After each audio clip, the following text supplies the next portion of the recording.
सुबह का समय था। सूरज पूरब दिशा से निकल रहा था। चिड़िया चहचहा रही थी, लेकिन चिड़ियों की चहचहाहट के साथ एक छोटी बच्ची के रोने की आवाज भी आ रही थी। वो छोटी बच्ची एक विशाल पेड़ के कोटर में थी। उस पेड़ के नीचे माता रानी की एक छोटी सी मूर्ति भी थी। उस पेड़ को देखकर ऐसा लग रहा था कि वृक्ष उसकी माँ है और वो उसकी कोख में लेटी हुई है। ये दृश्य जब कुछ दूरी पर अपनी भेड़ चरा रहा राजू चरवाहा देखता है तो अरे कौन है ये बच्ची और इसे यहाँ कौन लग गया? राजू ये सोच ही रहा होता है, तभी अचानक वो बच्ची रोते हुए पलट जाती है और पेड़ के कोटर से नीचे गिरने लगती है। लेकिन तभी एक चमत्कार सा होता है। वृक्ष से कई सारे पत्ते नीचे गिरने लगते हैं और नीचे जमीन पर वृक्षों का एक बिस्तर सा बन जाता है। वो बच्ची सीधे उस पर गिरती है। हे भगवान, ये कैसा चमत्कार है? जैसे एक माँ अपने बच्चे की रक्षा करती है, ये पेड़ भी उसी तरह इस बच्चे की रक्षा कर रहा है। बच्ची अब भी रो रही थी, लेकिन उसके परिजनों का कुछ भी पता नहीं था। राजू अपनी भेड़ बकरियों के साथ उस बच्ची के पास गया और उसे गोद में उठा लिया। बच्ची को गोद में उठाते ही वो और भी जोरों से रोने लगी। अरे अरे, क्या हो गया? क्यों रो रही है? कहीं कहीं तुम्हें भूख तो नहीं लगी है? राजू की पत्नी का सालों पहले देहांत हो गया था। उसकी कोई संतान तो थी नहीं, तो उसे बच्चों के बारे में ज्यादा पता नहीं था। लेकिन उस बच्ची के लगातार रोने पर उसे लगा कि हो न हो उसे जरूर भूख लगी है। उसने अपनी बकरी का दूध निकाला और उस बच्ची को पिलाने लगा। ले बिटिया, ले दूध पी ले। बच्ची दूध पीकर सो गई। राजू कुछ दूरी पर ही रहता था। वो उस बच्ची को अपने साथ ले आया और उसे पालने लगा। धीरे धीरे वो बच्ची बड़ी होने लगी और जब वो बड़ी हुई और अपनी माँ के बारे में राजू से पूछती तो वो कहता, अरे गुंजा, अरे तुम्हारी माँ तो वो पेड़ है बेटा। गुंजा उस पेड़ को ही अपनी माँ मानने लगी। वो उसी की छांव में बैठती, उसी से बातें करती। माँ, सारा दिन तो मैं ही आपसे बात करती रहती हूँ, आप कब करेंगी मुझसे बात? कभी कभी ये कहकर गुंजा पेड़ को पकड़कर रोने लगती और माँ चिल्लाती। लेकिन आखिर ये बच्ची थी कौन और ये आई कहाँ से थी? इसे जानने के लिए हमें कुछ साल पहले जाना होगा। राज, नैना को तो हमने रास्ते से हटा दिया, लेकिन उसकी इस बच्ची का क्या करें? अगर हमने इसे रास्ते से नहीं हटाया तो कल को ये हमारे लिए मुसीबत बन जाएगी। माया, तुम टेंशन मत लो, मैंने सब कुछ सोच लिया है। आज ही नैना की इस निशानी को हम दोनों हमेशा के लिए मिटा देंगे और फिर एक हो जाएंगे। राज कोई और नहीं उस बच्ची का पिता था। नैना उसकी पत्नी थी। गांव की रहने वाली नैना बहुत ही सीधी सादी और धार्मिक औरत थी। माता रानी की तो वो बहुत ही बड़ी भक्त थी। बिना उनकी पूजा आराधना किए वो अन्न तो दूर, पानी की एक बूंद भी नहीं पीती थी। ओम जय अम्बे गौरी मैया जय श्यामा गौरी।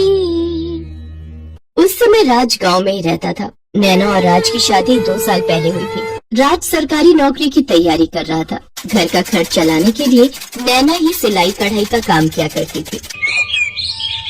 अरे क्या हो गया? अगर मैं काम करती हूँ तो देखिए, आप ये सब मत सोचा करिए, बस अपनी पढ़ाई पर ध्यान दीजिए। दोनों की मेहनत रंग लाई। राज की सरकारी नौकरी लग गई। राज की सरकारी नौकरी लगने के बाद वो शहर चला गया और शहर में ही उसे माया मिली। माया उसके ऑफिस में ही काम करती थी।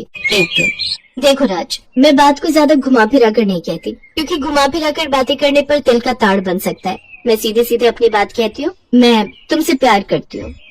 गांव के रहने वाले को जब मॉडर्न सी दिखने वाली माया ने प्रपोज किया तो वो उसके प्रेम जाल में फंस गया। उसने जरा भी नहीं सोचा कि गांव पर उसकी पत्नी है और वो गर्भवती है। हालांकि उसने माया से ये बात छिपाई नहीं। माया को जब ये पता लगा कि राज शादीशुदा है तो क्या हुआ? तलाक दे दो उसे।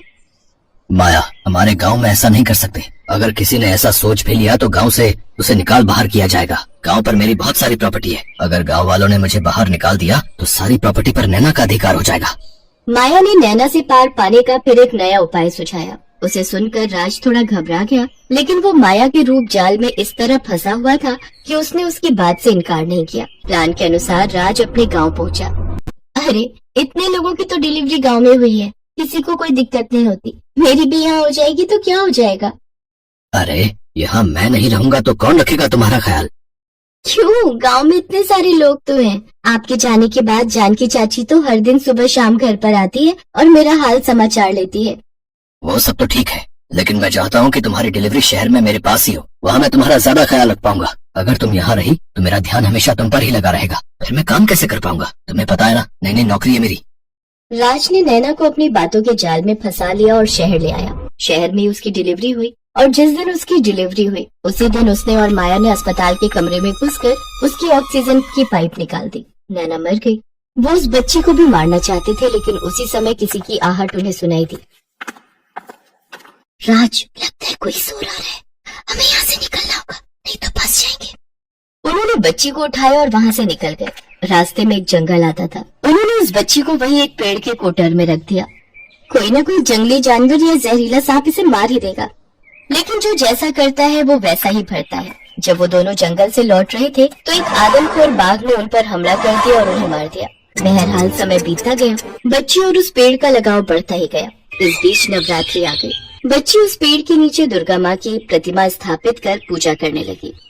हे माँ, तुम तो जगत की माँ हो ना। मेरी माँ ये पेड़ है, लेकिन ये मुझसे बात ही नहीं करती। तू इनसे बोलना कि ये मुझसे बातें करे।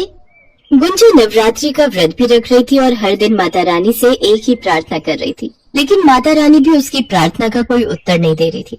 एक दिन, मैंने तो सुना था माता अपने बच्चों से बहुत प्यार करती है, लेकिन ना तो तुम मुझसे प्यार करती हो और ना ये पेड़, क्योंकि कोई मेरी नहीं सुनता, कोई मुझसे बात नहीं करता।